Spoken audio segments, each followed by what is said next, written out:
Yeah, let me get it situated. So you ask, can you grow without knowing? So Yeah. yes, you can grow without knowing, as far as I understand my now moment, because when it comes to growing, all you have to know is where you want to grow to. Anything that you would perceive as a past, or anything that you would perceive as moments before now that you would need to know, will only hinder you.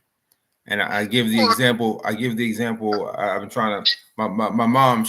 Y'all are very similar. you read from a book, man. You read it from a book, man. No, no, I'm sorry. Go ahead.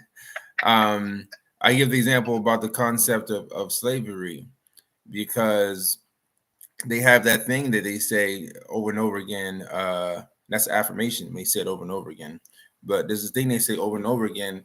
If you don't know your history, you're forced to repeat it. Well, the fact of the matter is, as long as you know a concept of something that you did not experience yourself, it is being repeated when you're given that concept. So the concept of slavery, even though, like, the way slavery is now is a lot different, and is removed from the concept that we're given.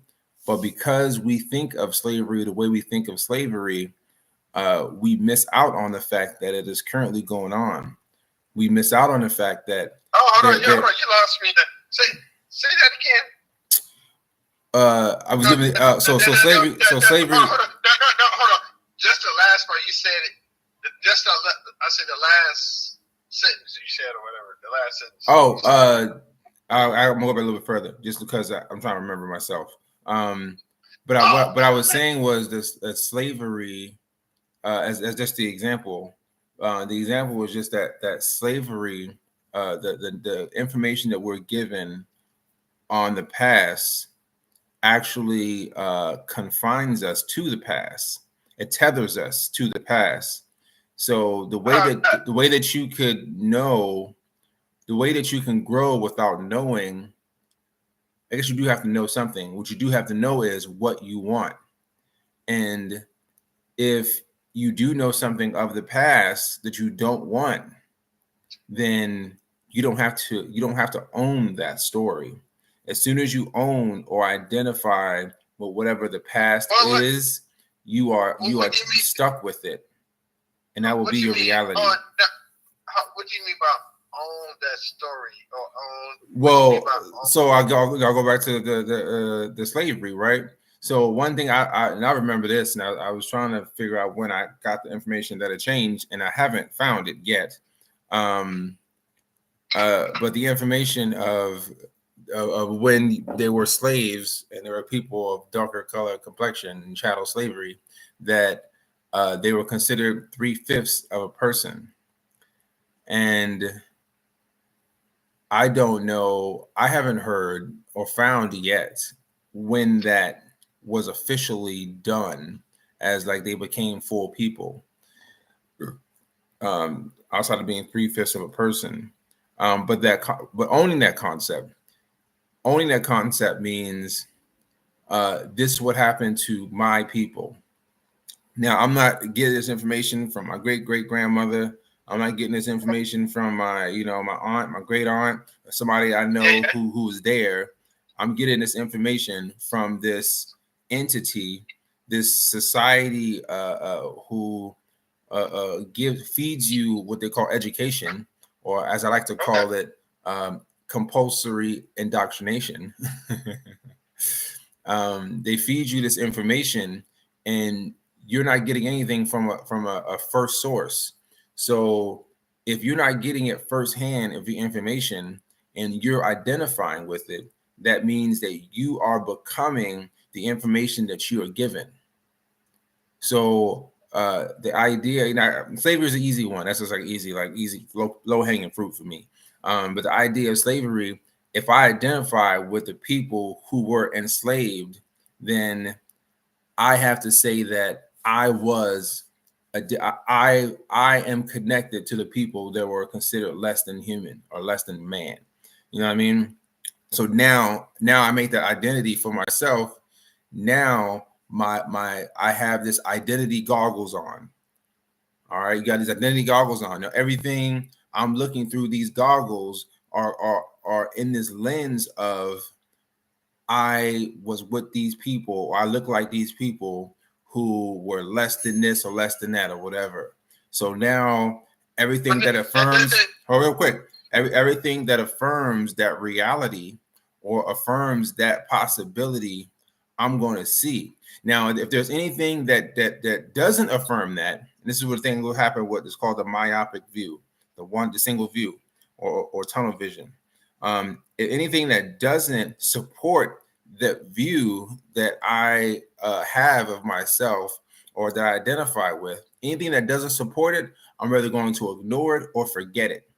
And that's how people live in different realities, because they don't recognize that the words that they say and the things that they keep repeating out of their mouth, that is the information that is being transferred to them. You know what I'm saying? Like that's what they're holding on to, because your words make a reality. The words are, a buddy of mine from back when I was in the Navy told me, he explained to me, the first person that told me that words are spells and curses and cursive.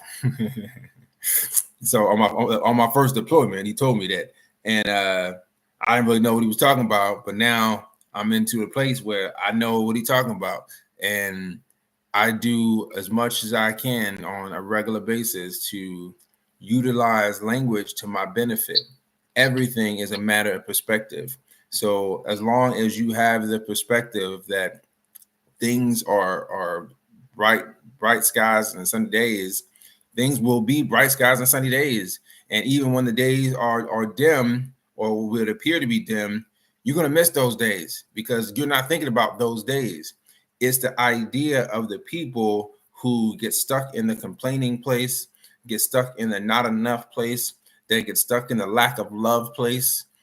Being stuck in those places means everything that you see throughout your goggles that's going to process in your mind is going to affirm that things are not the way you want it to be, or things are unfavorable for you, and that's just kind of how it is. That's what it means. That's what it really means about words being spells. No, hold on. I just asked about owning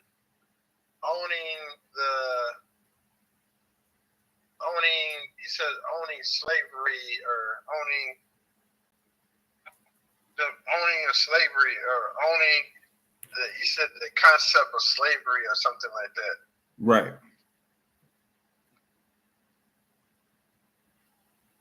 Oh, so you want to know what that means? No, I mean, I guess, no, honestly.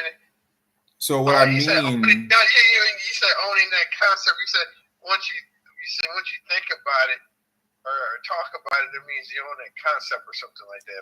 Well, no, once you identify with it, because like I said, that's why I said slavery is a low hanging fruit. Like it's just an easy example I can come up with about the entire concept in general that I'm talking about.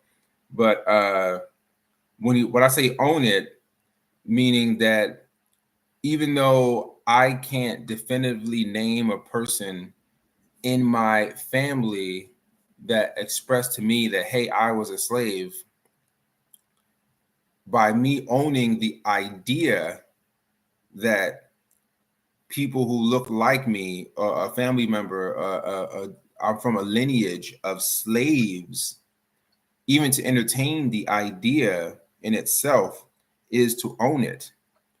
Because without any primary information, I'm taking the advice of the people. I'm taking the knowledge from the people that said that they did these terrible things to these people. You know what I'm saying? And if we already know that, like in schools, that the information that's being given is not the information, like you know what I'm saying, so much contradictory information, different things are coming out over the years, it's like as long as you identify with a story, his story, As long as you identify with the story, then it becomes a part of you. But you don't have to identify with the story. It's not necessary. It's not imperative for your well-being for you to identify with the story. You actually have a choice. And that's when people were mad at Ye, or I think it was Kanye at the time. You're mad at Ye for saying slavery is a choice. And the fact of the matter is, there were people that were in the Holocaust or Auschwitz or whatever that like didn't know that they were in a bad situation. You know what I'm saying? What you mean slavery is a choice? So the choice is, are you identifying with yourself as a quote unquote slave, or are you living your life? Or you know what I'm saying? If you what I'm saying is, if you identify yourself as I am a slave, then you are going to feel like a slave. No, well, I don't think people feel like a slave. I think the way well, I guess my thing is, if your family, as you grew up, say your parents or your grandparents has known to be this, to be a certain way. I mean, they was raised like this, even though it might not be the right way, and it has to do with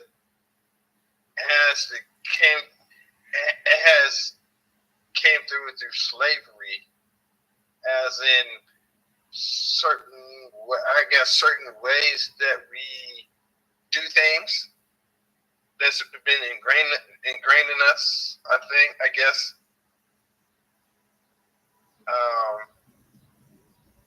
How do you change that? I mean, I don't think feeling like that you're a slave, I think is being, passed down to generation of doing something that has not been right. I don't think I'm using the right word. Like not being right about, huh? It's okay. Now, like been raised to do something, but it's not been the right way to do something. But all along, it's been passed down to you to do it like this, even though it's not been the right way. But then you go out in the real world. Go out and you go out somewhere else and see other the masses of people doing it a totally different way. Well, okay, I still hear you. I think that's what I guess I'm talking about, as in like being a slave. Because I guess one thing is like something like then one thing that's been stripped from us is our religion. Right. I know Dr. Omar and somebody else talked about this. Dr. Omar Johnson and Judge Joe Brown. Again, those guys. So yeah. So, but taking anything from anyone else, it's a matter of what you feel inside of you. Again, all the stories that you could be told are secondary stories. So basically, you're saying forget about everything else. Is about how you feel. In a nutshell, because the fact of the matter is, how you feel is more important than the story that you've been told. Because generally, and I can say from my own experience, those stories don't feel good. Those stories don't feel good at all. Like I've never. I get what you're saying now. I get what you're saying. The bottom line, no matter what, is about how you feel as an individual. Because that's where your power is. Is that what you're saying? No, yeah, that's what I'm saying. No, you're right. You're right. Yeah. Okay. So I got you now. So no matter what a narrative or anything, not even talking about slavery, but just like anything that boils down to how you feel about that Right, whole. because you create your own reality, and we have that Yes, ability. no. Now, okay, I got you now. I mean, that makes. Yeah, and that's what goes back to the. I got like 3 minutes, but that's what goes back to the initial question of can you Grow without knowing. yeah, there you go. Can you grow without knowing? And the answer is always going to be yes for me because you have the ability to be what you want to be without having to know where you came from.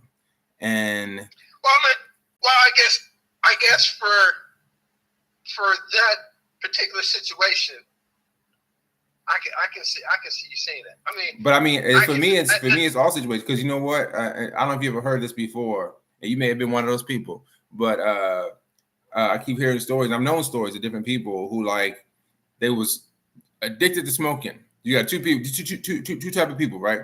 You have the ones that were addicted to smoking, and they quote unquote do everything they can to stop smoking. Like, oh yeah, like I tried this, I tried that. You know, got that one person that's like they tried all the techniques and ways to stop smoking, and then you have the other person who is smoking. Just an example.